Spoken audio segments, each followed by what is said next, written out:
Harlem Y, a safe place to dream and grow, to college, a challenging place to study and learn, to the business world, a rewarding place to achieve and prosper, and back to the place where it all began, to mentor and encourage others to dream and to grow, the Harlem YMCA. Their mission is simple but profound, to help young people prepare for a productive life through youth development, healthy living, and social responsibility. Your support makes that possible, and the Harlem Y is so ever grateful for your support. The Harlem Y is an iconic institution that has had a seat at the table during some very important eras in America: the Harlem Renaissance, the Civil Rights Movement, and the War on Poverty. The Harlem Y was all about opportunity and justice then, and it's all about opportunity and justice today. With BAI, Black Achievers in Industry, is the circle of hope.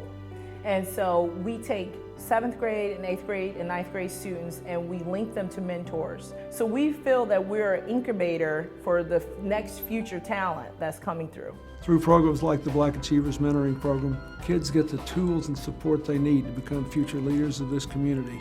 For those of you who support these programs and others like the After School and Strong Kids programs, I want to thank you for the difference you're making in the lives of these extraordinary children. I see myself in the faces of these young achievers. And I do believe that the greatest gift that we can give to any child and also to ourselves is education, because education is freedom. So Bobby Kennedy said, "The future does not belong to those who are fearful of bold projects and new ideas, but rather the future belongs to those who can blend passion, reason, and courage into a personal commitment to the great ideals and enterprises of American society." This evening to me is about the future. Character matters, so start early. The Harlem Y puts this belief into practice through programs for kids that celebrate and reward taking responsibility, demonstrating leadership, and caring for others. I learned to swim in that pool at 135th Street. I knew that I would walk that long 2.5 block to the train station each and every day, because they were taking us somewhere and exposing us to culture and so many other things that were a part of New York City and the surrounding areas.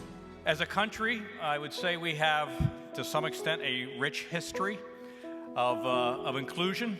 But for some of us, that rich history is one that maybe hasn't moved quite at the pace that we would all like. If we are going to be successful as a country, and if we're going to be successful as a company, it's important that we embrace that next generation of leaders, and this group here really represents that next generation of leaders. I say to these scholars this evening, the world is before you and awaits you.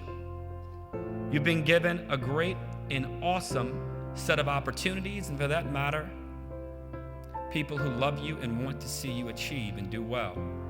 Congratulations, congratulations, congratulations. In the 3rd grade, my parents were told that I was virtually unteachable and was called mentally retarded. Fortunately for me, there were 3 older adults in my neighborhood who told me that's not true. Thanks to them, I am standing here with you tonight.